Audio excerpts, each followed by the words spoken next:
C'est bon? Merci à tout le monde d'être présent.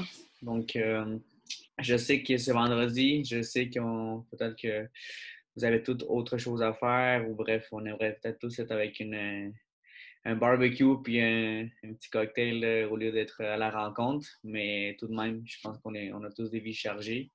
Et à mon sens, le vendredi, c'était la place parfaite pour vous booker pendant une heure, essayer de parler de plusieurs points importants pour le début de saison. Donc, merci à tous d'être présents. La réunion va être divisée en deux blocs. Le premier bloc sera pour tout le monde, donc les 7 premiers points. Une fois qu'on a terminé le premier bloc, il y aura une période de questions. Et suite à la période de questions, on va enchaîner avec le deuxième bloc. Les entraîneurs U13 et plus, vous allez pouvoir quitter après le premier bloc. Ça marche, vous n'êtes pas obligé, mais vous allez pouvoir quitter si vous voulez, une fois qu'on va être rendu au point CDC U9 à U12. Ça marche. Donc, ordre du jour, on va vous présenter notre nouvelle structure organisationnelle. Ensuite, Félix va faire des points importants sur tout l'aspect PTS, donc PTS Ligue, PTS Tournoi, PTS Terrain.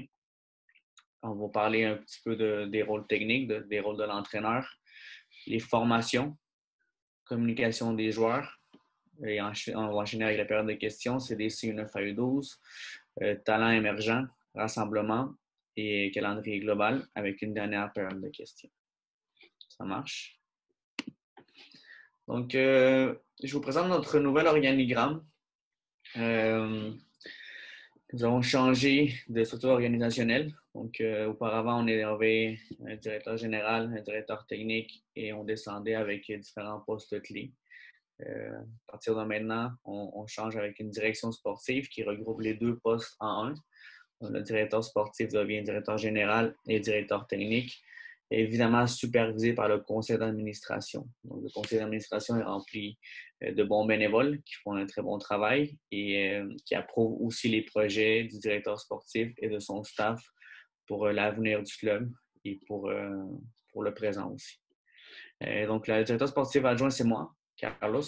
Le directeur sportif adjoint sera Félix-Antoine Bédard, que la plupart vous connaissez. Directeur de l'arbitrage, Adèle Mlaye, donc vous allez le voir souvent sur le terrain ici lorsqu'il va vous arbitrer.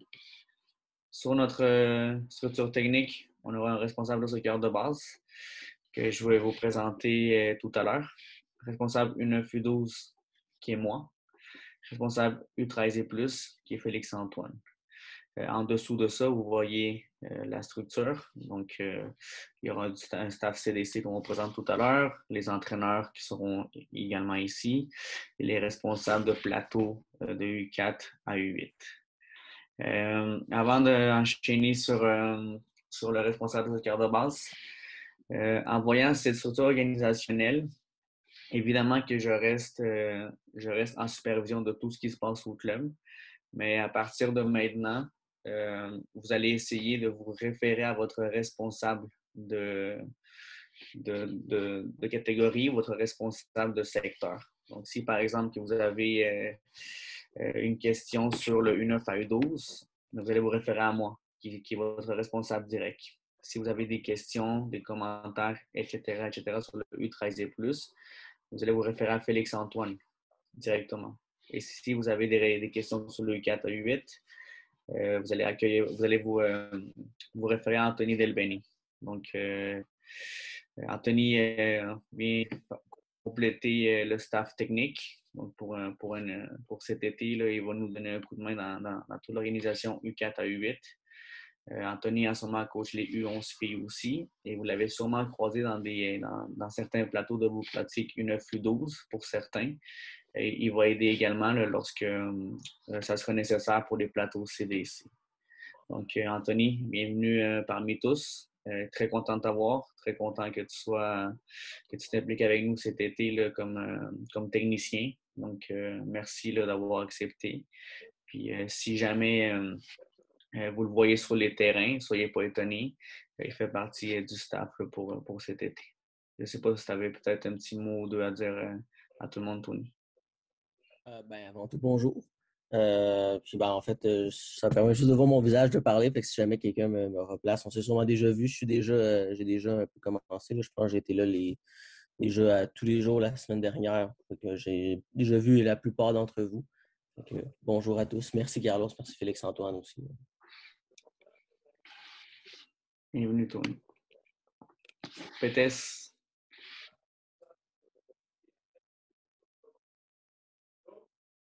Oui, ça va donc, je vais enchaîner avec la partie, je dirais, un petit peu plus administrative là, de la soirée.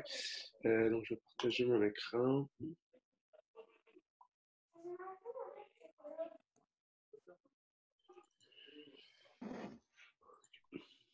On voit mon écran, Carlos? Oui. OK. Parfait. Donc, avec le soccer, comment ça va? Il y a la plateforme PTS là, qui va englober beaucoup de choses. Donc, ça va être ça qu'on va utiliser là, pour. C'est là-dessus que les calendriers des matchs sont. C'est là-dessus que vous allez pouvoir aussi vous inscrire à des tournois. Et c'est aussi là-dessus que vous pourrez euh, réserver des pratiques supplémentaires qui ne sont pas celles de vos CDC, par exemple, pour les U9 à U12. Donc, je vais y aller une plateforme à la fois. Ça va être donc ça, je vais vous montrer des étapes, comment regarder certaines choses. Ça va vraiment faciliter la tâche plus tard. Je vous invite à prendre des notes aussi si vous le souhaitez. Donc, je vais commencer par PTS League.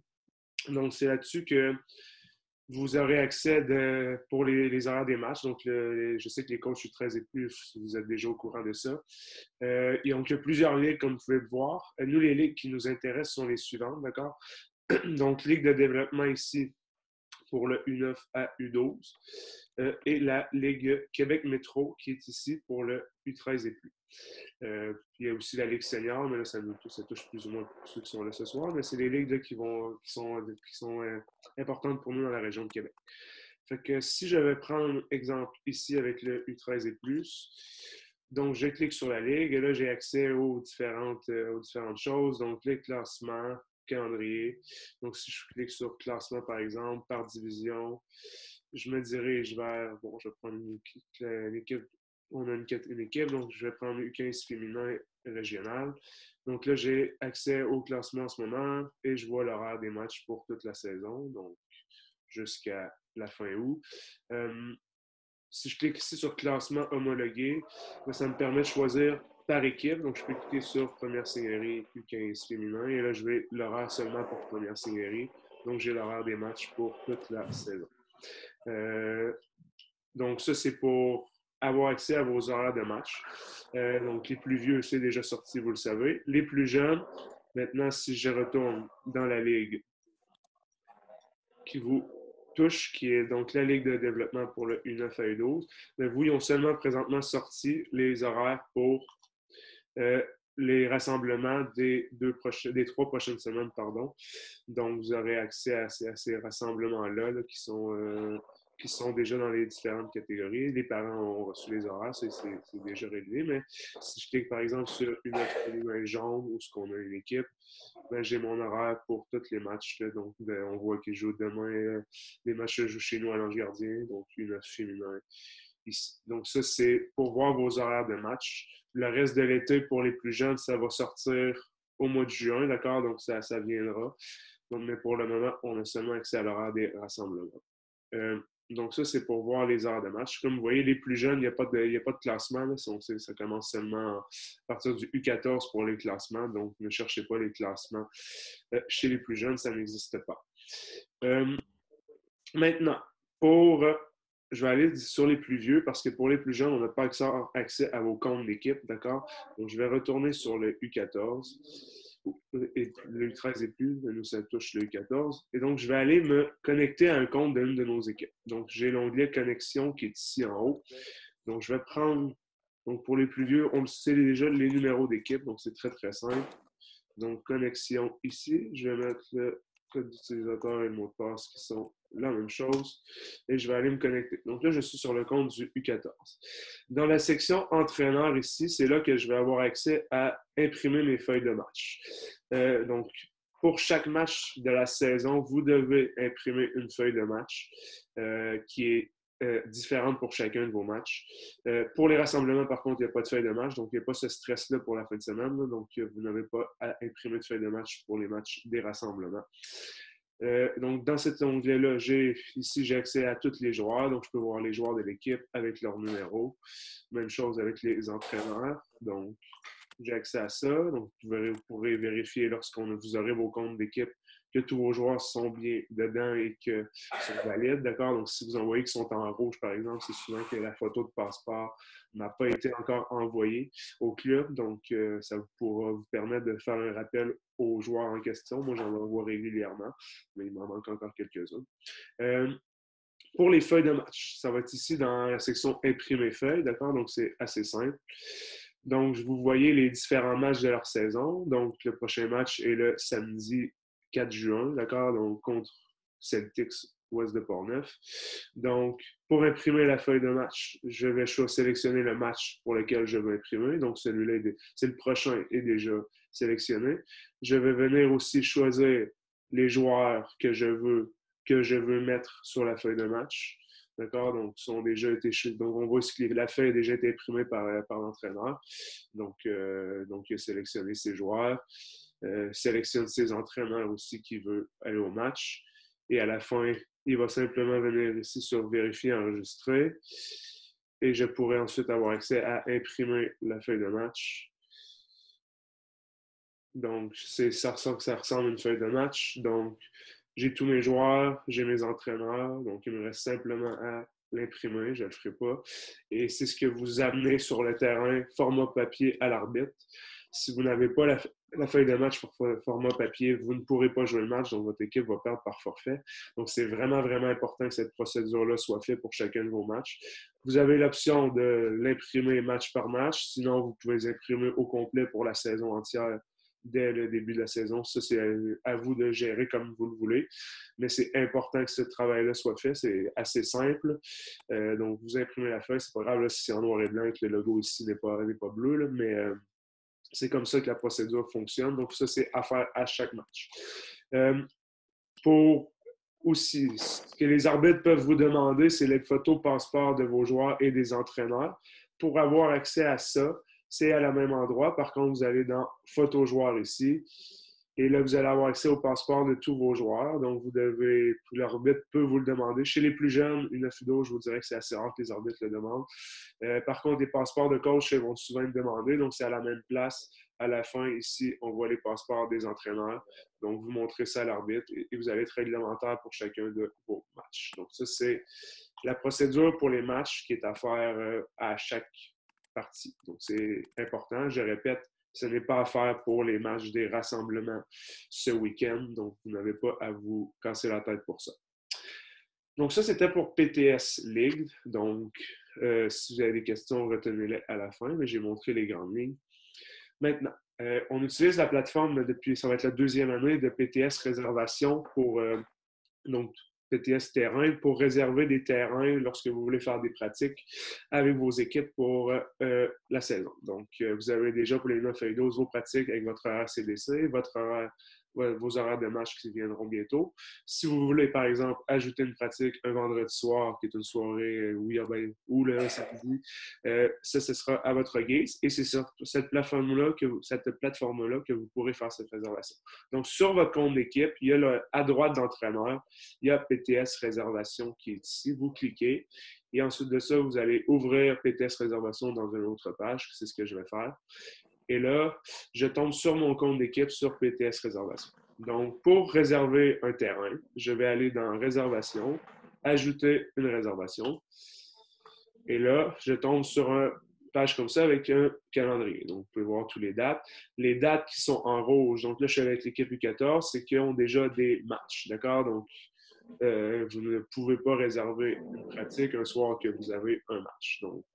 Donc on ne peut pas réserver par exemple, 9 juin parce que l'équipe a déjà un match. Donc, par exemple, que je voudrais réserver une pratique ce soir.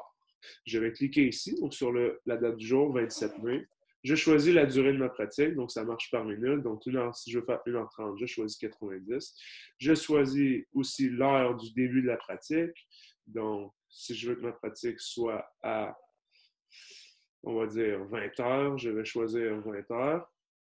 Et ensuite de ça, je vais choisir mon terrain. Donc, est-ce que je veux seulement un terrain de 7 contre 7? Donc, souvent, je vais vous conseiller de prendre un demi-terrain. Comme ça laisse la chance à nos autres équipes aussi de réserver des plateaux. C'est rare qu'on ait besoin d'un terrain au complet. Par contre, vous avez l'option, si vous voulez réserver aussi un 11 contre 11, donc le terrain complet. Je veux réserver à Beaupré. Donc, je vais cliquer sur le terrain que je souhaite réserver et je vais venir faire rechercher ensuite. Et là, on voit. Donc, excusez-moi, je crois que ça peut fonctionner. Je clique sur Donc, si j'ai choisi l'ange gardien, que Beaupré, ça n'a pas fonctionné parce qu'il n'est pas encore ouvert. L'ange gardien ici, donc je veux pratiquer l'ange gardien. Je vois que la plage horaire que je souhaitais est disponible. Donc, maintenant, il me reste qu'à cliquer sur sélectionner ici et je fais ajouter. Et là, ça fait votre demande de réservation. Maintenant, c'est le club qui doit aller l'accepter parce que des fois, ça se peut que d'autres équipes aient fait des réservations aussi. Donc, le club, donc c'est souvent moi qui va s'occuper de ça, va aller l'accepter. Là, vous pourrez avoir accès à votre pratique, mais c'est important d'attendre que vous voyez vraiment que la pratique a été acceptée par le club avant de le dire à vos parents. Donc, ça, c'est comme ça que je réserve une pratique. Donc, j'ai tous nos terrains qui sont ici. Donc, ça, c'est pour les 11 par 11. 11 contre 11. J'ai les terrains à 7, terrains à 9. D'accord? Donc, je choisis mon terrain et je peux le réserver par là. Si j'avais réservé, donc si je prends, par exemple, j'essaie de réserver l'ange gardien une soirée où il n'est pas disponible. D'accord? Donc, je sais que par exemple, je peux déjà vous dire que les mardis soirs, l'ange gardien n'est jamais disponible parce que c'est les novices, d'accord? Donc, j'essaie de réserver le 21 à 18h30, par exemple, et je clique sur l'ange gardien. Je fais rechercher, ben là, il n'y a rien qui me sort parce que le terrain n'est pas disponible. Donc, c'est à vous de jouer avec ça, de voir qu'est-ce qui est disponible ou non. Vous pouvez choisir plus qu'un terrain en même temps aussi. Donc, je peux sélectionner l'ange gardien et Garneau et ça me sortira. Je vois que lui, Garneau est disponible, donc je peux le réserver et je fais ajouter. Donc, c'est comme ça que vous allez voir quand c'est disponible ou non. Pour cette année, ça va être très, très important on ne peut pas vous permettre tout de suite de réserver vos pratiques pour l'été au complet parce que l'horaire des U9 à U12 n'est pas sorti encore. Donc, je ne sais pas quand est-ce que seront les matchs pour les U9 à U12 encore. Donc, je ne peux pas vous permettre de prendre une réservation pour le début juillet, par exemple, parce que ça se peut que j'aie à placer des matchs ces soirées-là. Donc, pour le moment, vous ne pouvez réserver vos pratiques seulement jusqu'à la mi-juin. D'accord? Donc, ne pas réserver plus loin que la mi-juin pour le moment pour ceux qui souhaitent des pratiques supplémentaires à leur CDC. Donc, ça, c'est la grosse différence pour cette année. Une fois qu'on aura les horaires U9 à U12 au complet pour l'été, là, je pourrais dire, j'enverrai un courriel aux entraîneurs pour vous dire que, OK, vous pouvez réserver, toutes les matchs sont rentrés dans la plateforme et vous pouvez réserver pour l'été. Donc, ça, c'est important cette année, d'accord? Donc, si vous réservez des pratiques plus loin que la mi-juin, pour le moment, je vais les refuser parce que je dois garder les terrains disponibles pour les matchs. Donc, ça peut arriver que des soirées, j'ai 12 matchs à placer sur les nouveaux terrains dans la même soirée. Donc, j'ai besoin des plateaux et je préfère ne pas vous avoir à vous écrire que finalement votre pratique sera cancellée parce que j'ai un match. Là, ça va ajouter de la paperasse pour rien. Donc, c'est pour ça que je vous demande, s'il vous plaît, de ne pas réserver plus loin que la mi-juin pour le moment. Donc, ça, c'est la plateforme PTS Réservation, PTS Terrain, que vous apprendrez à utiliser, qu'on a utilisé l'année dernière. Donc, il y en a que vous êtes déjà familier avec cette plateforme-là qui est très, très pratique. Dernière plateforme de PTS que je souhaite vous montrer, ça va être maintenant celle de PTS Tournoi. Donc, bonne nouvelle cette année, les tournois sont de retour nombreux. D'accord? Il y en a eu quelques-uns qui se sont donnés l'année dernière. Donc, c'est à nouveau sur PTS. Tantôt, j'étais allé sur l'onglet Ligue. Là, je vais aller sur l'onglet Tournoi et j'ai accès en cliquant là-dessus sur tous les tournois pour la saison. Donc, je vous les fais défiler rapidement. Vous avez les dates de chacun des tournois. Donc, j'ai vu qu'il y a déjà des équipes qui s'étaient inscrites, tant mieux. Je vous encourage fortement à vous inscrire avec vos équipes. C'est des expériences qui sont très, très très, très plaisante pour les jeunes, pour les parents. Si vous avez la chance d'aller faire un tournoi à l'extérieur de la région aussi, aller coucher à l'hôtel, c'est des moments que vos jeunes vont se souvenir toute leur vie. Donc, je vous encourage à le faire. Bien sûr, ces tournois-là ne sont pas gratuits, d'accord? Donc, il y a des coûts reliés à ça qui sont quand même quelques centaines de dollars, là, dépendamment des tournois. Je vais aller cliquer sur un tournoi juste pour le fun, mais c'est important là, de savoir que le club ne paye pas pour les tournois, donc c'est aux frais des équipes.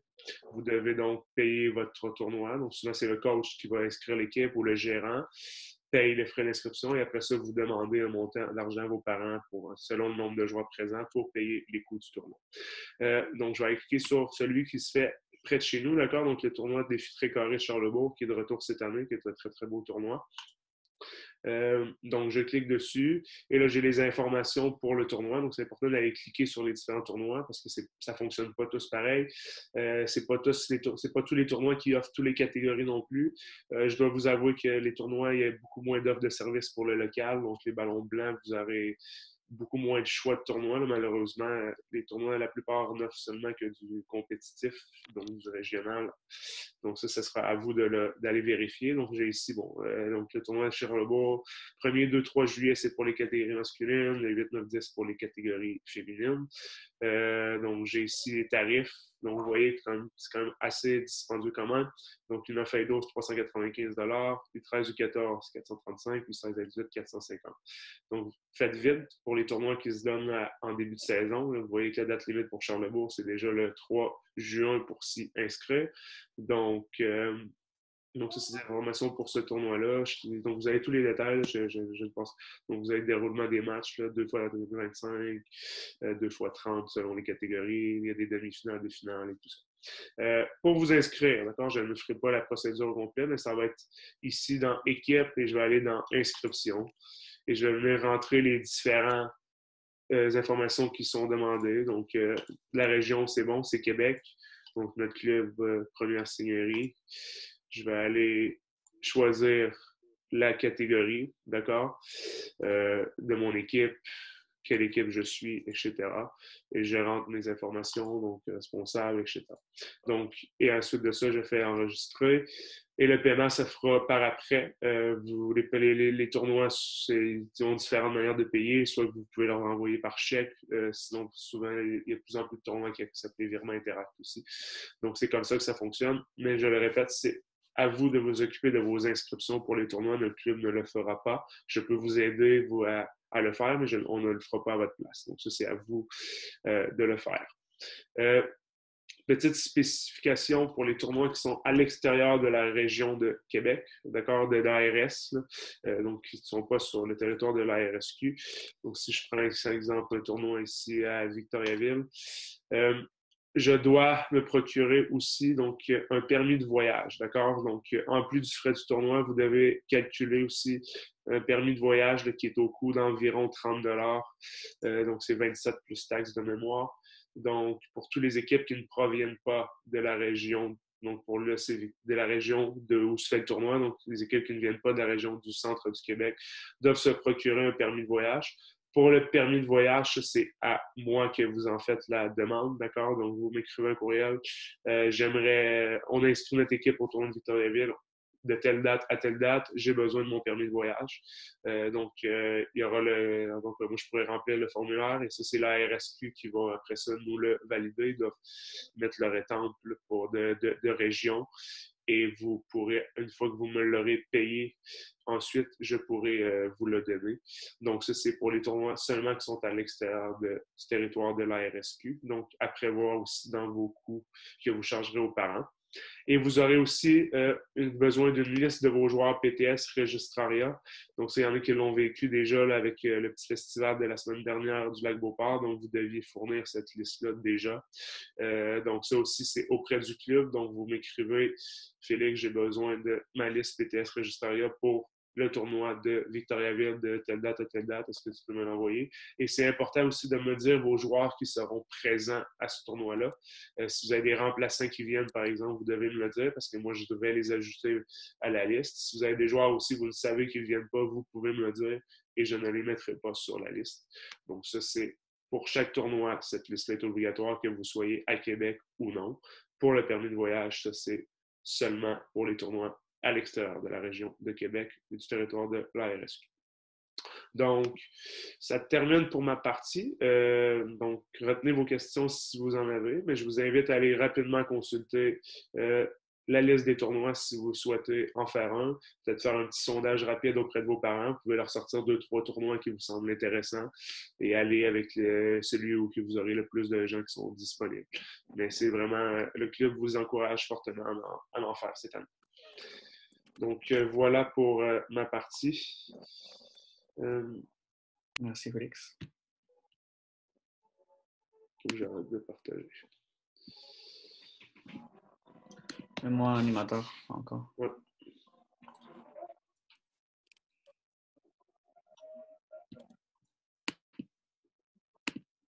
Voilà. OK. Donc, nous poursuivons. Et je vais vous parler du rôle de l'entraîneur. Et ça, c'est pour de U9 à U18. Je sais qu'on a plein d'entraîneurs dans la salle qui ont beaucoup d'expérience. On en a d'autres qui débutent. Il y en a d'autres qui progressent très bien. Mais il y a des principes généraux qu'on doit être au courant, puis qu'on doit répéter et répéter pour essayer d'être un bon entraîneur, une bonne entraîneur, et surtout essayer d'épanouir nos jeunes qui sont proches de nous et les faire progresser et avoir du plaisir. Donc, 3 éléments clés dans une séance que vous devez toujours avoir établis. Donc, le premier est le plaisir. Donc, peu importe le niveau où vous coachez, où vos jeunes se développent, même si un jour ils arrivent à atteindre le niveau professionnel, le soccer reste un jeu et ça doit être en sorte qu'il y ait toujours du plaisir dans une séance d'entraînement. À mon sens, une séance, même chez les pros, où il n'y a pas de plaisir, n'est pas une bonne séance d'entraînement. 2, compétition. Donc, pour prôner l'apprentissage, on doit avoir de la compétition. Donc, vos jeunes doivent être challengés, doivent être mis en dehors de leur zone de confort pour qu'ils puissent progresser et qu'ils puissent apprendre. Et le numéro 3, évidemment, c'est l'apprentissage. Donc, souvent, ça peut être par une question. Souvent, vous pouvez dire à vos jeunes, qu'est-ce que vous avez retenu de la séance aujourd'hui? Si jamais, à chaque fois, vous la posez puis vous n'avez aucune rétroaction, je pense qu'on a des questions à se poser en tant qu'entraîneur et savoir si vraiment ce qu'on a mis en place fait du sens. Donc, ce sont 3 éléments clés que vous devez toujours avoir en tête dans vos séances d'entraînement. Et à chaque fois, dans votre propre rétroaction, une fois que votre séance est terminée, si vous les avez les 3, à mon sens, vous avez en majorité une séance réussie, peu importe le contenu de cette séance-ci. Compris? C'est bon? Mise en place d'une séance d'entraînement. Donc, la gestion de votre matériel est la première des choses. C'est tout ce que vous voyez à l'écran, c'est une question d'organisation.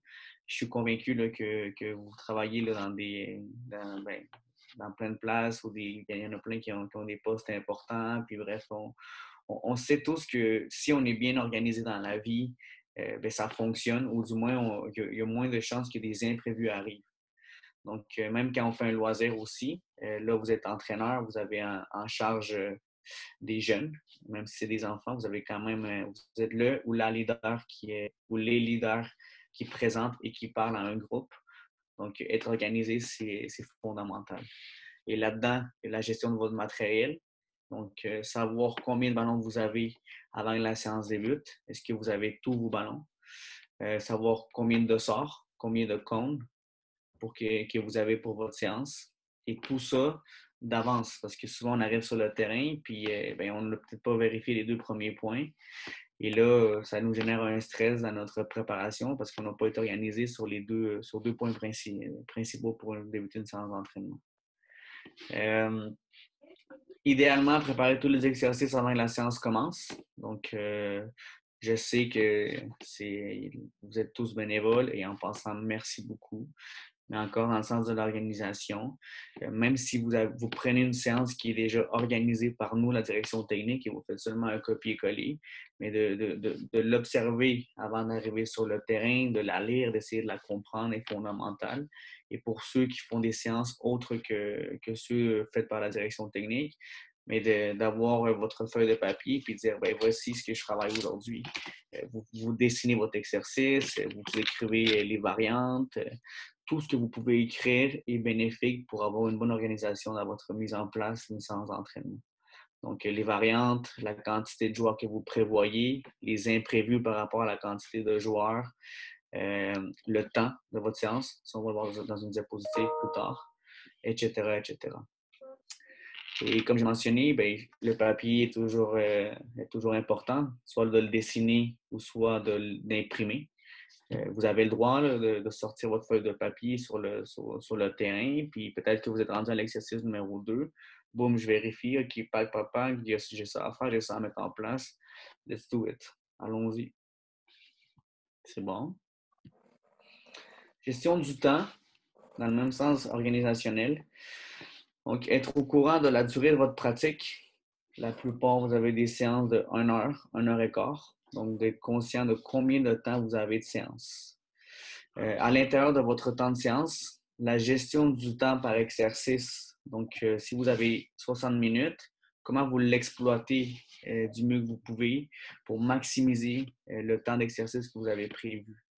Si vous avez prévu 2 exercices, peut-être est-ce que vous prévoyez un 20 minutes exercice 1, 20 minutes exercice 2, 20 minutes match. Et à l'intérieur de tout ça, c'est aussi bien de prévoir une pause d'eau. Donc, dans votre durée de pratique, gestion du temps, écrire, OK, peut-être 3-4 minutes pause d'eau pour maximiser le temps de séance d'entraînement. L'attente par exercice. Donc, le soccer, à différence d'autres sports comme le football américain, c'est un sport qui les joueurs sont toujours en mouvement. Tout le temps, tout le temps, tout le temps, tout le temps.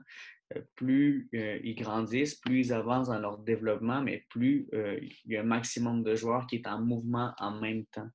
Donc, si vous êtes de U9, U9, U10, ben, il y a soccer à 7, soccer à 9 et ensuite soccer à 11. Donc, comment on s'entraîne, c'est comment on joue. Ce qui veut dire que l'attente par exercice doit vraiment diminuer dans toutes vos séances d'entraînement. Donc, tout ce que vous faites comme exercice, je vous encourage à vous poser la question si on peut le triplifier ou le mettre en 4 ou même en 5 parties sur la première qu'on avait pensée au départ. Parce que plus il y a d'attente dans vos exercices, par exemple, qu'on fait un exercice de tir au but, vous avez une file de 10 et vous avez un autre file de 10. Mais c'est sûr que le 10e joueur, bien, ça va prendre du temps avant qu'il passe et là, on diminue son temps d'apprentissage.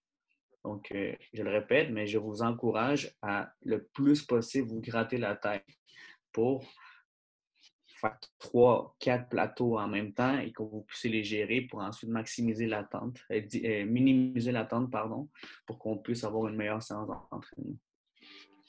Moment de causerie, donc c'est bien. Vous êtes, à mon sens, dans ce que j'ai vu, dans ceux que je connais, ceux que je vais connaître, ça va bien. Vous savez vous adresser à un groupe, vous utilisez les bons mots, vous essayez d'utiliser les bons mots, mais attention à votre temps de causerie. Des fois, on veut, puis je me mets à votre place, hein, mais des fois, on veut tellement dire de trucs, on veut tellement bien faire que, oups, finalement, on regarde notre montre, puis ça fait 15 minutes qu'on parle sur une séance de 1 heure ou 10 minutes qu'on parle sur une séance de 1 heure. Donc, il faut vraiment être efficace dans le moment de nos explications et surtout dans nos transitions de mise en place et d'exercice. Donc, plus vite que vous parlez, mais en utilisant les bons mots, et plus de temps que vous avez pour votre gestion de temps par exercice. Et pour terminer, avoir une montre. Donc, dans votre organisation, à mon sens, c'est fondamental. Si vous voulez être au courant de tous vos temps précis, avoir une montre, l'utiliser en tout temps est fondamental. Vous partez un exercice, vous dites, ben, c'est 20 minutes que j'ai prévu, paf, je pars ma montre, 20 minutes, boum, alerte, après 20 minutes, terminé. Donc, ça va être la meilleure manière, c'est la meilleure manière comme entraîneur de pouvoir être au courant de tous ces aspects-là en ayant une montre. Ça marche? Causerie, en revenant à ce que j'ai dit un peu tantôt, donc toujours vous poser la question avant de parler, quel type de message je veux passer. Est-ce que des fois je veux faire un message motivationnel? Est-ce que je veux envoyer un message de confiance à un individu? Je veux-tu parler d'un point spécifique à corriger à l'entraînement? Je veux-tu les motiver? Est-ce que je veux monter le ton parce que je trouve que c'est nécessaire? Etc., etc. Donc, avant de vous diriger à votre groupe, je vous encourage à réfléchir dorénavant dans tout ce que vous allez dire et d'être efficace pour trouver les bons mots et surtout pouvoir communiquer ou essayer de communiquer de la meilleure façon. J'ouvre une parenthèse. Adaptez-vous au groupe que vous avez. Donc, on ne parle pas à des adultes ou des U13 et plus comme on parle à des U9 à U12. On ne parle pas nécessairement ou de la même façon à un groupe compétitif, un groupe local, etc., etc. On ne parle pas de la même façon aux filles que les gars. Donc, vous êtes tous, à mon sens, là, capable de réfléchir aux bons mots et ça fait partie de votre processus de coach d'y réfléchir avant de vous adresser. Je vous garantis que si vous essayez de le faire en tout temps, vous allez pouvoir passer des meilleurs messages et surtout amener une compréhension meilleure par rapport à votre groupe. Ça marche? Enseignement des rôles.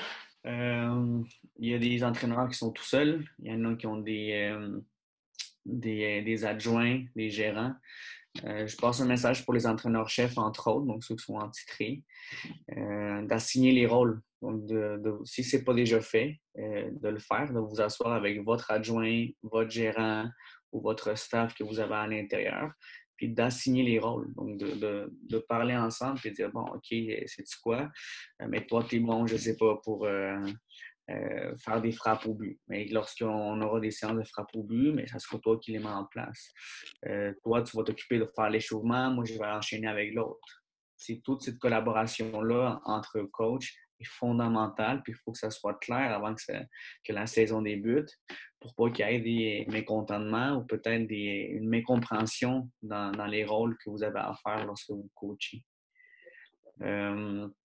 Si jamais un entraîneur anime, donc un anime, un qui prend la séance en charge, mais l'autre, même si c'est pas lui ou elle qui anime, il peut quand même superviser, parler à des joueurs individuellement, ainsi que proposer l'aide dans qu'est-ce qui peut aider dans l'exercice que l'autre entraîneur est en train d'animer.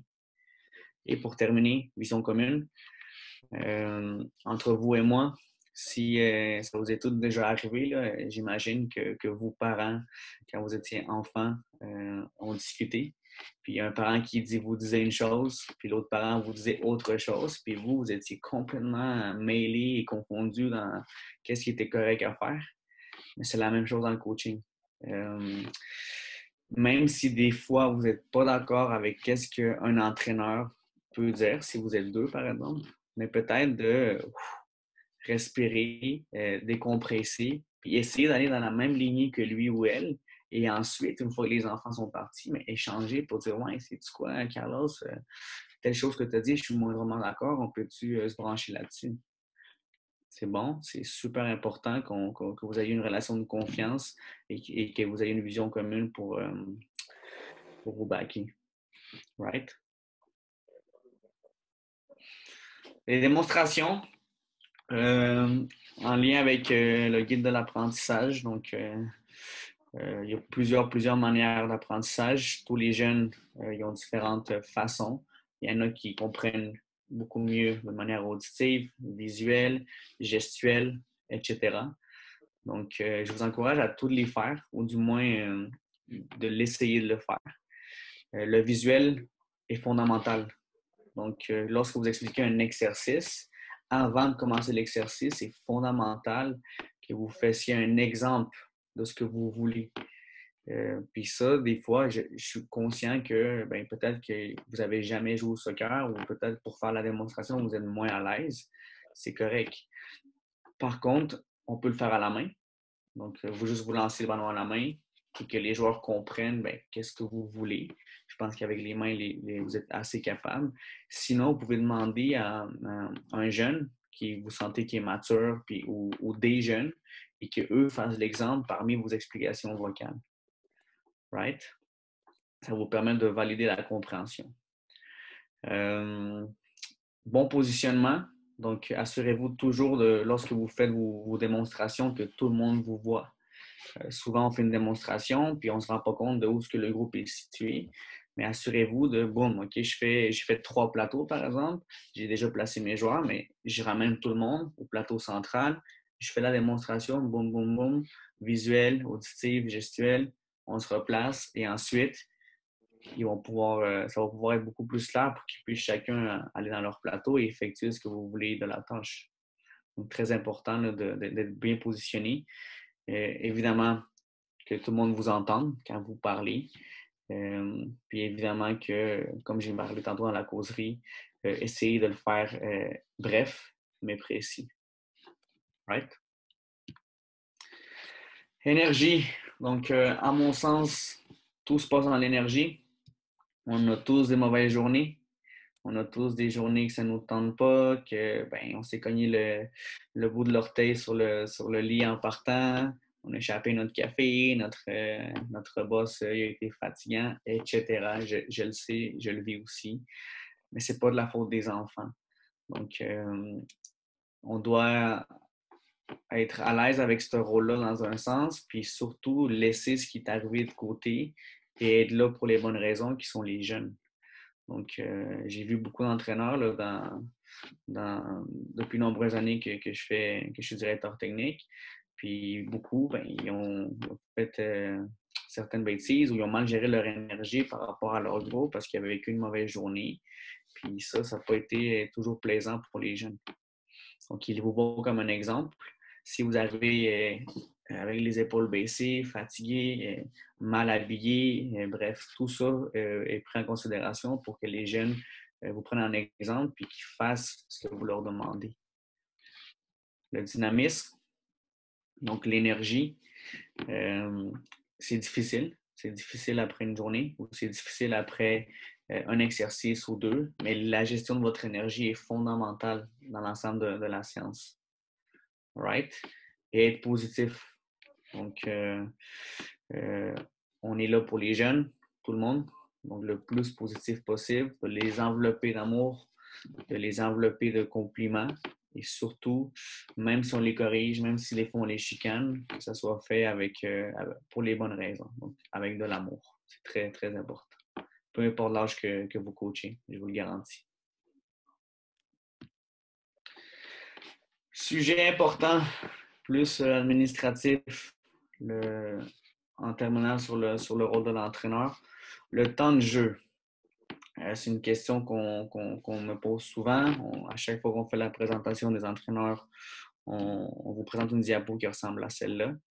Donc, soyez attentifs. Pour le local, la consigne est claire, tout le monde doit jouer égal, ou presque. On s'entend que des fois, la gestion du chrono, la gestion des temps ne sera pas parfaite, mais la majorité, tout le monde, l'objectif, c'est que tout le monde joue pareil, tout le monde joue égal. C'est ce qui est pour le local. Compétitif, D2, D1.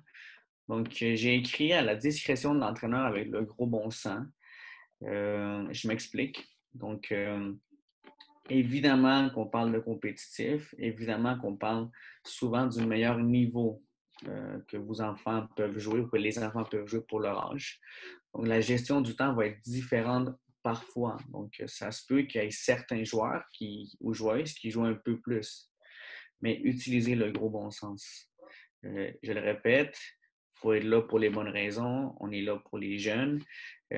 Je vous le garantis que ce n'est pas un trophée, ce n'est pas une bannière, ce n'est pas juste des victoires qui vont faire la différence dans votre réputation d'entraîneur et surtout dans votre appréciation de qu'est-ce qu'un entraîneur.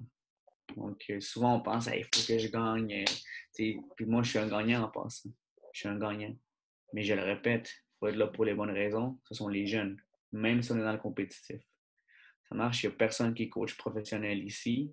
Donc, tant qu'on n'est pas rendu là, c'est important d'utiliser le gros bon sens. Et là-dessus, certains joueurs je le répète, peuvent jouer plus, puis certains joueurs, des fois, peuvent jouer moins. Mais votre rôle dans le prochain match, c'est peut-être le joueur qui a un petit peu moins joué, mais qui joue plus le match d'après. Il crée une balance là, à travers le temps de jeu pour que le joueur, la joueuse soit stimulé à travers le temps de jeu qu'il a et peut se sentir valorisé. Ça marche parce qu'un joueur qui ne joue pas, une joueuse qui ne joue pas ne progresse pas. Donc, dans la vision de tout le monde doit jouer. Ça marche? Est-ce que je suis clair là, pour le temps de jeu? Cool. Parcours des formations, je vous explique brièvement. Donc, voici le parcours de Soccer Canada à travers le processus d'entraîneur. Donc, tout le monde, quand vous êtes enregistré comme coach chez nous ou peu importe le club, vous commencez comme moniteur qu'on appelle. Ensuite, vous avez 4 cours communautaires offerts par Soccer Canada, qui est le S1, S2, S3, S7. Ça marche. Si vous voulez monter pour la licence C, vous devez avoir fait les 4 cours communautaires. All right? Je vais revenir dans une slide par la suite là-dessus. Donc, les cours communautaires, maintenant, ils ont changé. Donc, il y a une partie en ligne lorsque vous vous inscrivez et ensuite, il y a un avant-midi sur le terrain. Donc, les avant-midi ou les formations offertes se font dans la région de Québec. Et c'est un avant-midi, vous n'avez pas d'évaluation, vous n'avez pas d'examen. Boum, vous assistez, vous participez, vous avez réussi. Right? Une fois que vous avez fait les 4, vous êtes admissible pour faire la licence C. Mais avant, ça, ils ne l'ont pas marqué ici, mais vous devez faire la partie A et la partie B du Programme national des entraîneurs, le PNCE. Ça se fait, c'est des modules souvent qui se font en ligne. Et une fois que vous avez fait ça, vous êtes admissible pour la licence C. Ça marche? Et là, vous voyez 3 volets, donc 3 directions. Donc, vous avez la performance senior, vous avez la licence B provinciale, B nationale et licence A. Vous avez le volet juvénile, donc U13 et plus, gardien de but et juste juvénile. Et vous avez le volet enfant, donc la licence enfant, pour vous spécialiser avec les enfants de 5 à 12 ans. Tout ça doit être, vous devez faire la licence C avant de vous diriger vers un des 3 volets de Soccer Canada. Ça marche? Je vais revenir ici. Ces formations-là, donc surtout la base, je vais vous les communiquer constamment. Souvent, la majorité des fois, je reçois des courriels. Ceux qui sont intéressés puis vous êtes disponibles pour les faire, boum, vous vous inscrivez, vous y allez et le tout est fait. OK? Une fois que je les reçois, je vous les transmets par Facebook ou, attendez un petit peu. Voilà, par Facebook ou par email. Et tout se fait à travers de vous. C'est pas moi ni Félix qui vous inscrit, c'est vous avec les informations que je vous envoie que vous devez vous inscrire. C'est bon pour ça. Pyramide des compétitions, je m'excuse pour l'image. Je n'ai pas réussi à la mettre avec moins de pixels. Mais voici notre pyramide de réalité. Regardez bien. Donc, U9 à U12, tous les coachs locaux doivent faire une formation qui s'appelle Respect et Sport. Ça marche. C'est une formation en ligne qui dure à peu près 2h30. Vous avez des questions à répondre. Boum, boum, boum. Une fois que c'est fait, vous réussissez, vous êtes admissible à pouvoir coacher pour l'ensemble de la saison. En parlant de l'entraîneur-chef. C'est bon? Vous n'avez pas besoin de cours communautaires. Donc, vous n'avez pas besoin d'aucun de ces 4 cours-là. Vous avez seulement besoin du respect sport. Je vais en venir plus tard. Tout le monde qui coach compétitif, donc régional, vous avez besoin également, l'entraîneur-chef, du respect sport et du S3. Ça marche? Donc, fondamentaux dans ce que vous voyez ici. Apprendre à s'entraîner, excusez-moi. Apprendre à s'entraîner. Ça marche? Si vous ne l'avez pas, si vous ne l'avez pas, aucun des deux, soyez pas inquiets. on va vous envoyer les informations pour vous inscrire. Je parle bien du S3. Et le respect sport, ceux qui l'ont déjà fait l'année passée, il est encore valide pour cette année normalement. Donc, soyez pas inquiets. Ceux qui ne l'ont jamais fait, je vais vous envoyer l'information pour vous inscrire et pouvoir suivre la formation en ligne de 2h30 avant le début de la saison. C'est bon pour ça. Même principe pour les U13 et plus. Donc, local, respect sport. Si vous l'avez déjà fait, cool. Ça prend un entraîneur-chef qui l'avait fait. Régional, même chose. Puis LDIR, c'est 2A. Donc, ça prend un S7. Ça marche? Est-ce que c'est bon pour ça? Formation respect sport. Comme j'ai mentionné, je vais vous l'envoyer. On va procéder à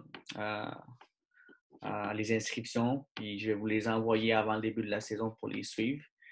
Et cours communautaire S2, S3, S7, même chose. Ça marche. Ça, c'est encadré par Soccer Canada. Et ça, c'est encadré par le PNCE, le Plan national des entraîneurs. OK? Donc, comme je répète une autre fois, je ne veux pas que vous soyez inquiets. On est à temps, ça va fonctionner. Vous allez pouvoir les faire avant le début de la saison. Right? Communication. Donc, je fais juste un rappel pour les nouveaux ou même les plus vieux. Si ce n'est pas déjà fait, écrire une page Facebook pour votre équipe. Donc, vous avez reçu normalement vos listes il y a une couple de semaines. Envoyez un email, créer une page Facebook, communiquer là-dessus, c'est vraiment plus simple. Essayez de m'ajouter moi ou Félix là, ou Anthony là, si jamais c'est le bon volet pour avoir un meilleur suivi de vos équipes. Ça marche?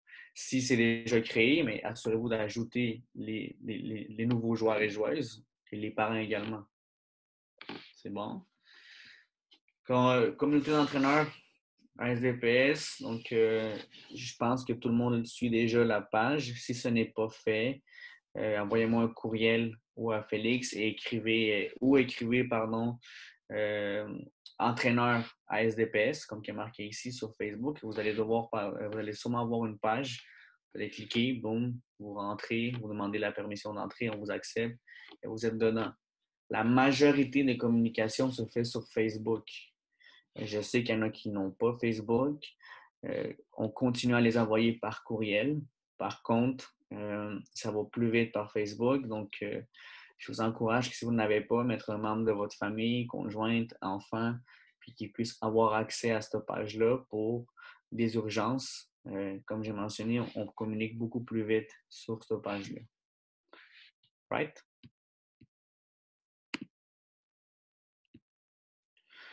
Et pour terminer, je fais un rappel pour la vente de shorts et de bas. Vous avez normalement tous déjà vos chandails de match que vous avez distribués ou vous allez distribuer à vos jeunes. Et eux devront acheter des shorts et des bas du club. Donc, s'ils les ont déjà, puis ça leur fait, il n'y a pas de problème, ils peuvent les garder. Mais s'ils ne les ont pas, il leur reste une date qui est le samedi 11 juin de 8h30 à 11h30 au terrain synthétique de l'Ange Gardien. À côté, là, ça s'appelle le Centre Jérôme Mioto. Vous vous présentez, boum, vous faites l'achat et vos jeunes seront prêts à jouer pour la saison. Les shorts coûtent 30 $, les bas 20 et c'est seulement par chèque ou argent comptant. C'est bon? Important de faire ce rappel-là à vos joueurs et joueuses. Très, très important. Ça marche? Ils ont reçu l'information dans la réunion de parents, mais un rappel n'est jamais mauvais.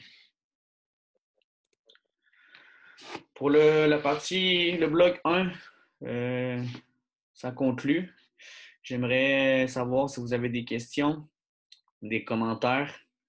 C'est le moment de le poser. Là, je ne sais pas si prochainement on va faire une autre rencontre. Donc, c'est vraiment le temps de poser toutes vos questions, vos commentaires par rapport au bloc numéro 1 qu'on vient de présenter. Pour ouvrir votre micro, l'écrire dans le chat. Pour s'ouvrir le chat. Carlos, j'ai levé la main. Je ne vois pas. Félix, si tu peux m'orienter sur qui lève la main et puis qui crie dans les commentaires, s'il vous plaît. Moi non plus, je les vois. Je vois juste les commentaires, je ne vois pas les voix. OK. Ben, regarde, je vais t'enligner. Okay, Je les c'est vois, bon, moi. je suis là. C'est OK. bon, oui, Paul. Bon, deux petites choses. tantôt, Félix, dans ta présentation, tu as dit pour les réservations de terrain, pour les pratiques, euh, comment que tu disais on va approuver, mais comment vous faites comment on fait pour savoir si c'est approuvé? Peut-être pour les gens qui n'ont jamais fait ça, là. Faut retourner voir sur la plateforme si c'est rendu que vous avez une activité sur cette date-là. Là, vous ne recevez pas de courriel. OK. Pour retourner voir, ça va mettre la journée, ça va mettre que vous avez en rouge pour dire que vous avez une activité. OK. L'autre point, tantôt, Carlos parlait des cours de formation. Oui. Les gens s'inscrivent, mais c'est remboursé, c'est payé Oui. par l'association.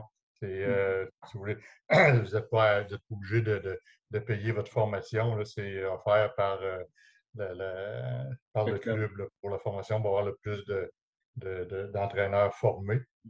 Puis là, je vais répondre à Étienne. Je ne sais pas à quelle heure tu étais allé, mais moi, à 5h30, il y avait des gens déjà qui étaient là pour vendre des shorts et des bas. Je suis parti, il était 8 heures, puis on est parti, il était 8 heures. Fait que je ne sais pas à quelle heure que tu as pu y aller, là, mais les gens étaient là, dans le centre Jérôme Yoto.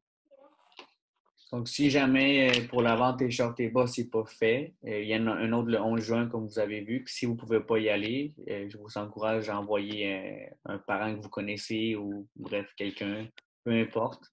C'est important de les avoir pour le 11 juin. Et merci, Paul, pour le rappel. C'est un des points les plus importants. Oui, les formations sont payées, évidemment. C'est ça. Très bon point. Puis, mon autre, comme vous savez tous, c'est moi qui cours après les enquêtes policières.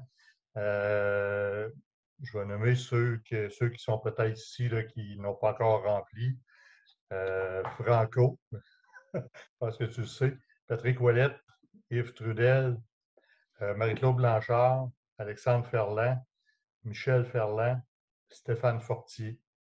Fait que là, vous ne pouvez pas entraîner le temps que vous n'aurez pas rempli l'enquête policière pour me la remettre. Là, il y a Yann qui a la main levée. Yann. Salut à tout le monde. Ce que je voulais vous dire, c'est que je suis un nouvel entraîneur pour cette saison. Pour les rassemblements demain, j'ai fait une demande à toutes les filles. Je ne suis pas sûr d'avoir assez de joueuses pour le rassemblement.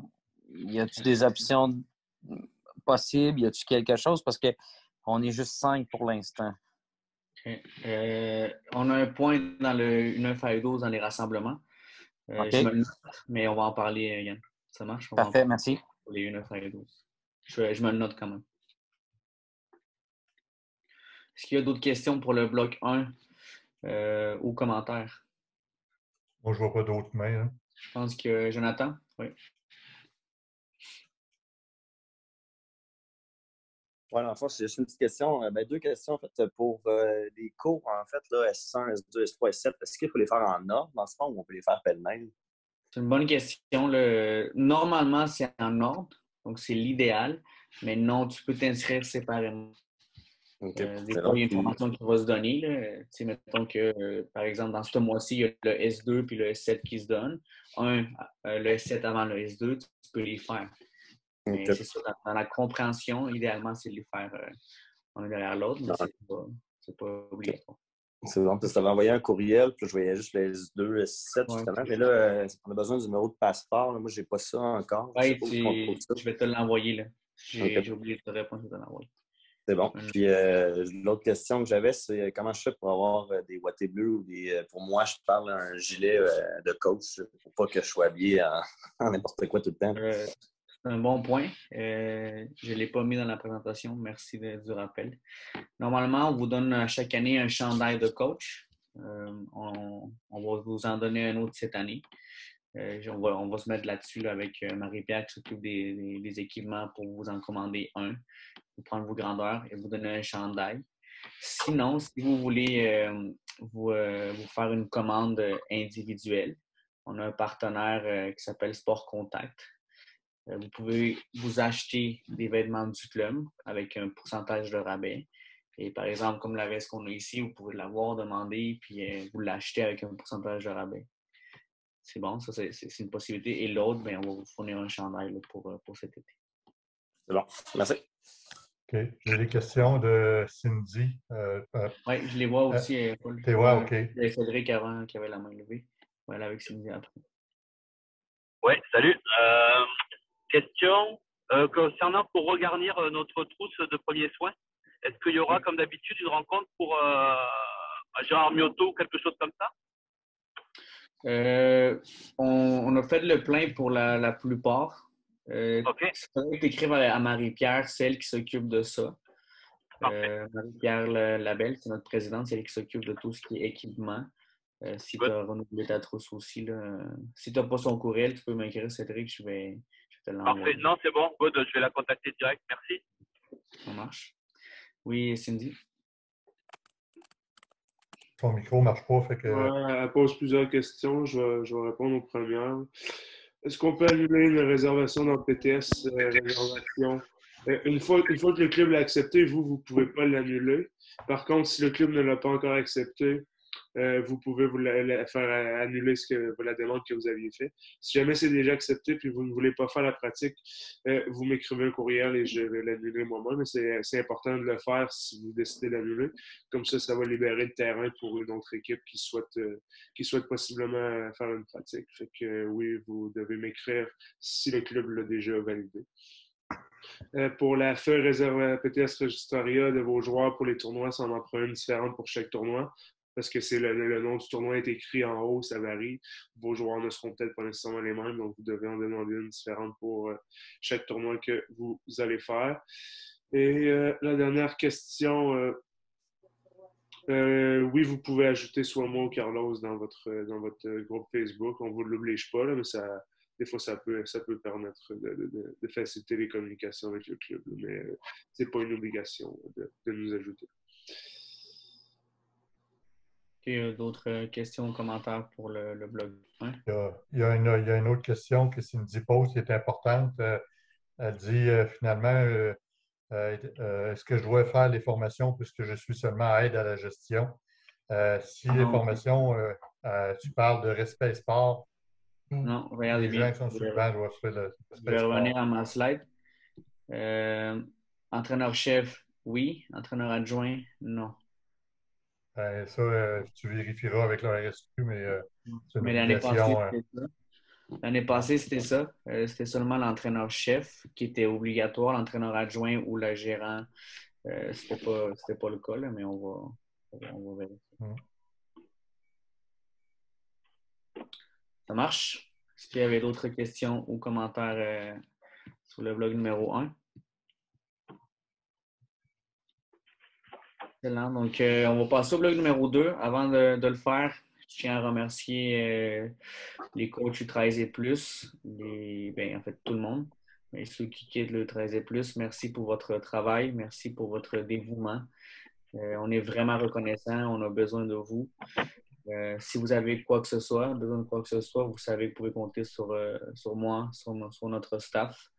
On est tous là pour s'aider, pour permettre aux jeunes, aux enfants de s'amuser. Donc, merci pour votre implication. Good?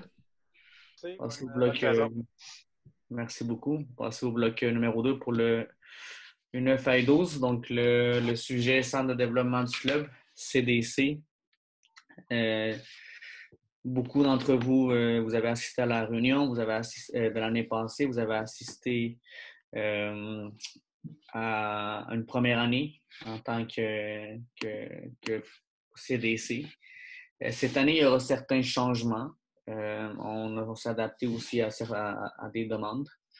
Donc, je vais vous présenter grosso modo où on s'enligne. Je ne vais pas aller avec beaucoup de précision, mais sinon, un résumé de comment on va gérer le CDC cet été. Ça marche? Donc, même encadrement pour tous, que vous soyez en ballon blanc ou bleu, même chose. Donc, tout le monde doit avoir le droit au même encadrement. Aucun essai aux sélections, comme à l'habitude. Par contre, on doit séparer les enfants dans des équipes, comme vous l'avez vu dans le camp d'identification. mais on doit accepter tout le monde. Donc, tout le monde mérite une chance de jouer. Les équipes sont ouvertes en tout temps. Et ça, j'ouvre une parenthèse, je reviens avec le point 5. Et on fait des travails par atelier. Donc, tout le monde, sensiblement, doit travailler par atelier, tourner et ensuite pouvoir passer à travers de sa séance. Compris? Révision des équipes aux 6 semaines. On ajoute ce point-là cette année. Donc, avec le pas d'équipe fermée, vous jeunes, ont déjà été identifiés dans une équipe, donc dans l'équipe que vous coachez en ce moment.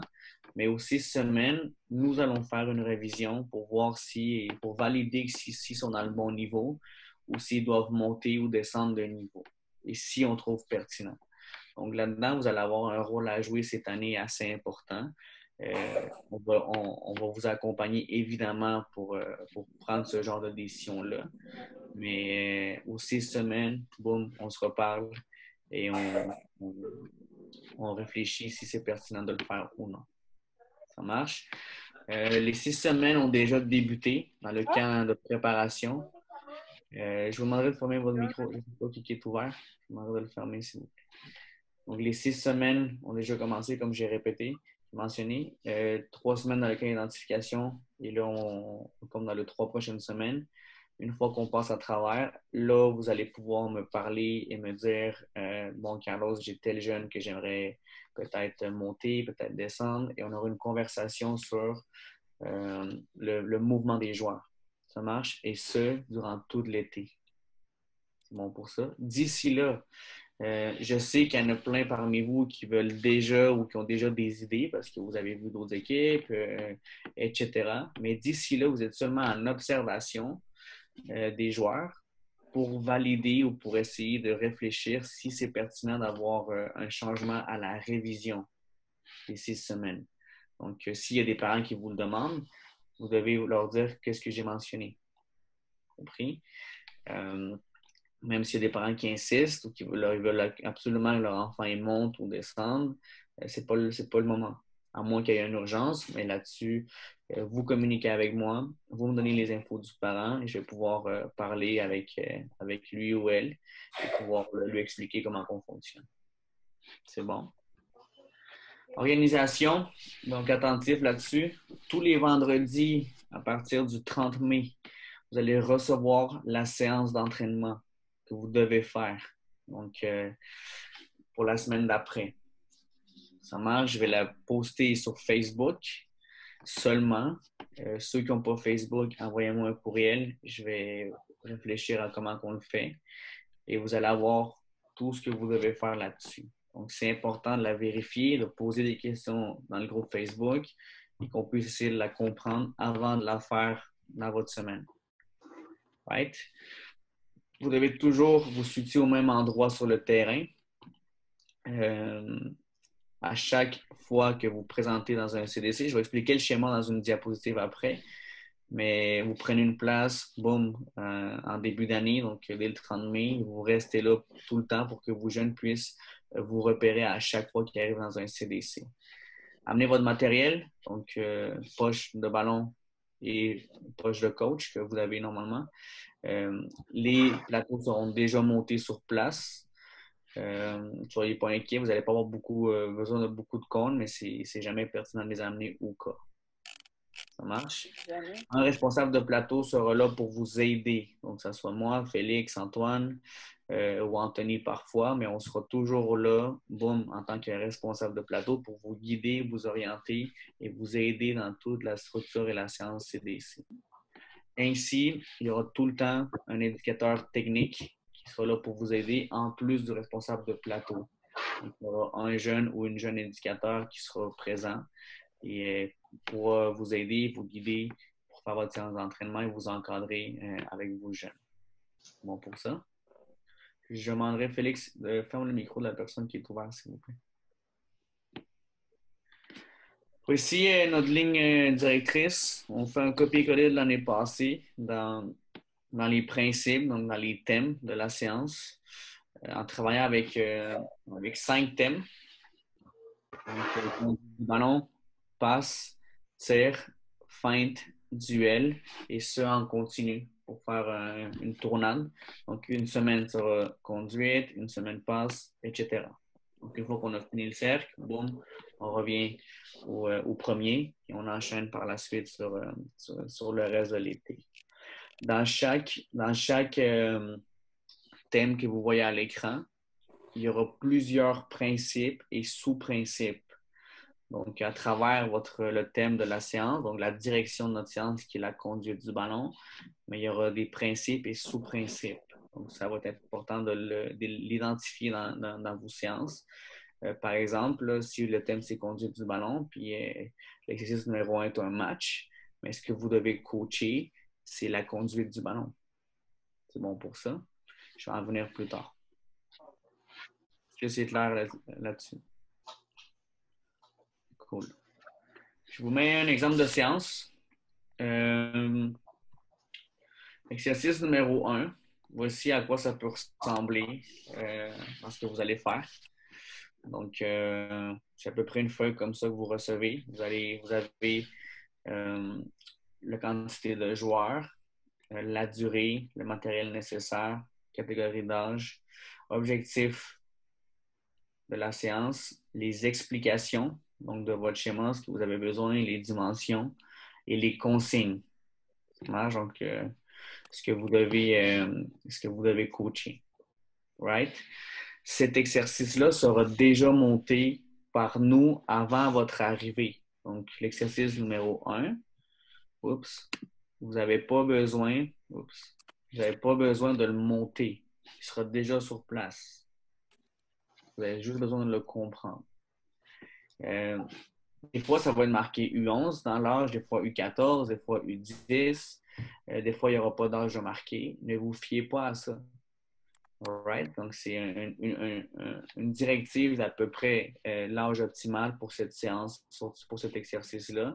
Mais si moi, je vous le partage, ça veut dire que je trouve que c'est pertinent pour faire selon votre catégorie d'âge.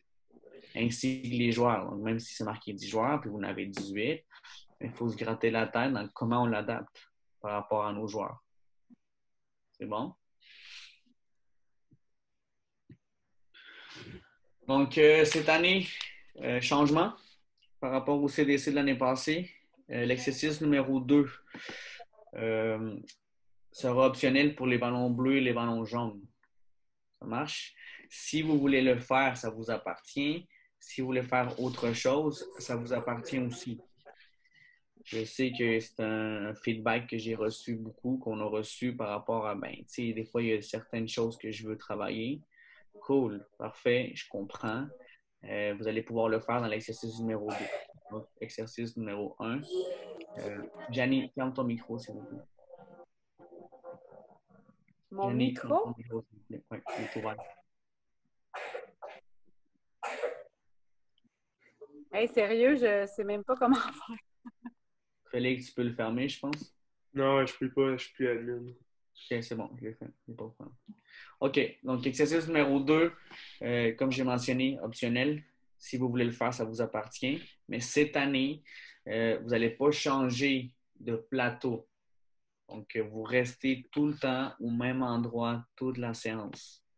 C'est bon? Donc, vous n'avez pas à changer de place. Est-ce que c'est clair pour ça? Forme jouée, donc le match.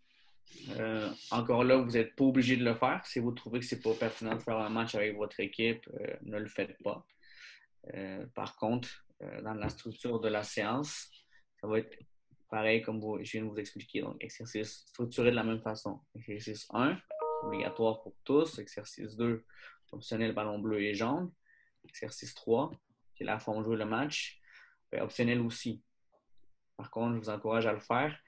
Si vous voulez vous parler pour peut-être affronter une autre équipe dans le même CDC, faites-le avant que la séance commence. Donc, mettez-vous d'accord pour dire, bon, mais par exemple, nous, les U9 bleus, on veut affronter les U9 jaunes à la fin de la séance.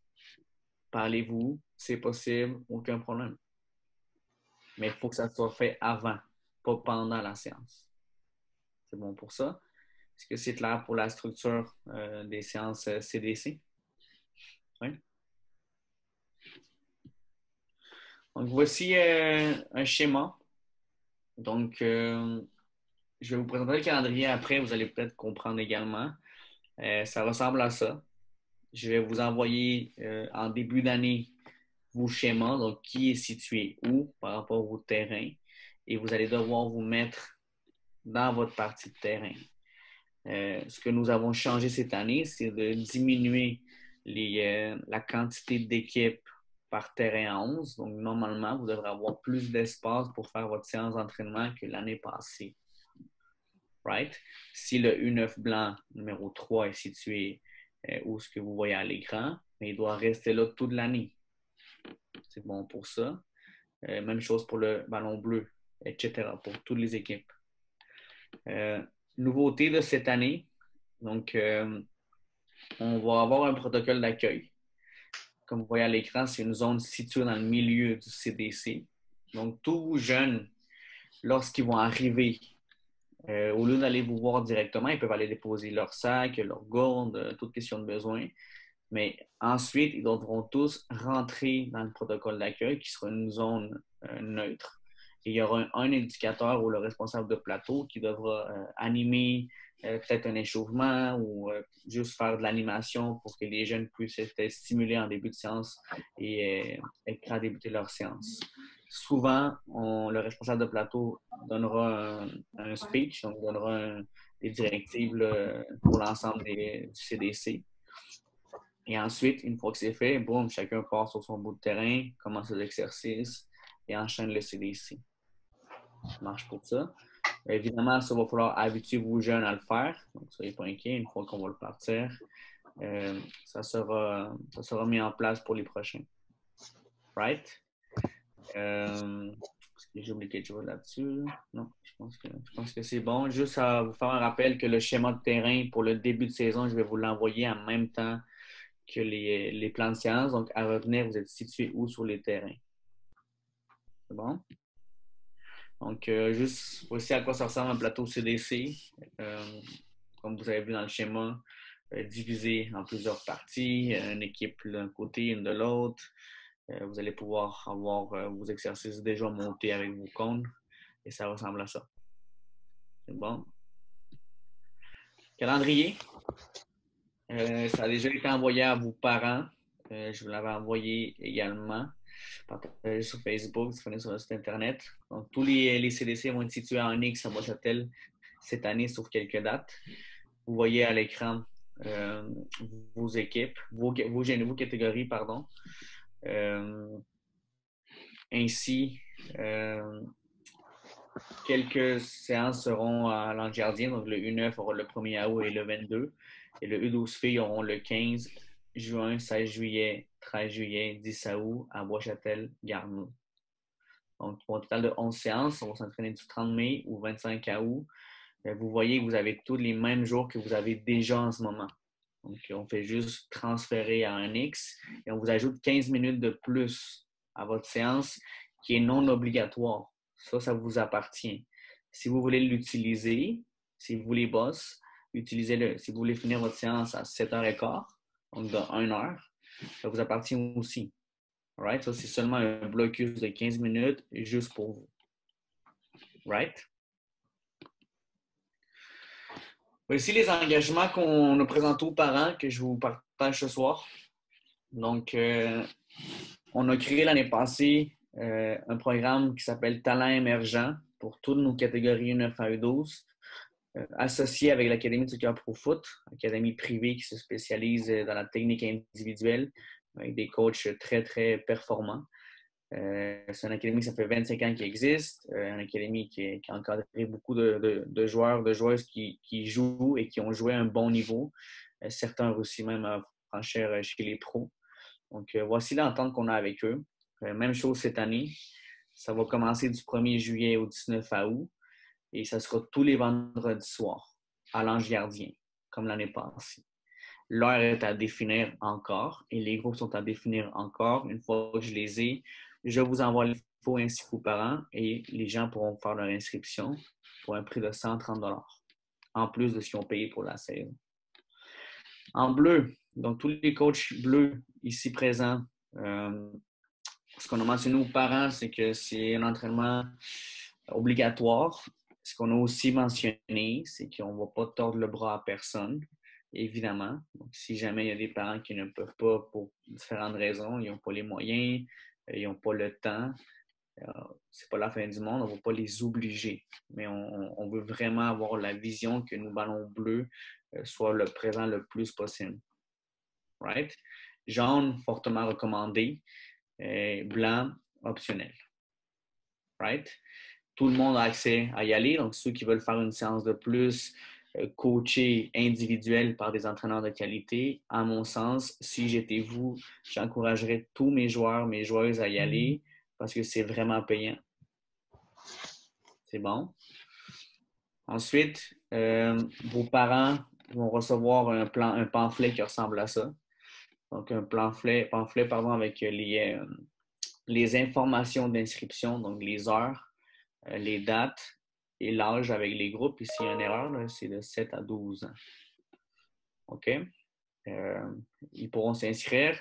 On va marquer que c'est payable par chèque ou en argent. Donc, soit ils nous le donnent à nous directement, responsables techniques, ou à vous, les entraîneurs, qui pourront ensuite, vous allez pouvoir nous les donner quand vous allez nous croiser. Ça marche, malheureusement, on ne peut pas s'inscrire en ligne. L'Académie n'offre pas cette option-là. Bon, sujet rassemblement. Je sais qu'il y a des questions là-dessus. Je m'en viens. Ça débute demain. Donc, vous avez tous reçu les horaires normalement pour le 28 et 29 mai et le 4 et 5 juin, qui est le même rassemblement. Donc, divisé en 2 fins de semaine. Donc, il y en a qui jouent le 28. Ici, il y a une erreur dans la fiche. Donc, ce n'est pas le 27, c'est le 28 et 29 mai et 4 et 5 juin. OK? Ça commence demain. Je vous encourage à revérifier vos matchs. Ce sont des matchs de courte durée. La majorité joue 3 matchs sur une journée. Donc, c'est des matchs de 18 minutes avec 2 minutes d'arrêt, donc 2 minutes de déplacement. Tous les matchs doivent débuter à l'heure prévue. Il n'y aura pas de passeport, il n'y aura pas de feuille de match, il n'y aura rien de ça, aucune vérification nécessaire. Donc, soyez pas inquiets. Demain, vous avez juste à arriver sur le terrain indiqué, boum, avec vos joueurs, faire le match, finito. OK? Donc, ça, l'objectif pour nous, les directeurs techniques, coach, vous est responsable, c'est de voir vos équipes en action et surtout, votre rôle dans ces rassemblements-là, c'est d'évaluer votre niveau. Est-ce que dans le niveau que nous, la direction technique, on a choisi pour votre équipe, est-ce qu'il fait du sens? Est-ce que vous êtes dans le niveau correct ou est-ce que vous êtes trop fort ou pas assez fort? Donc, suite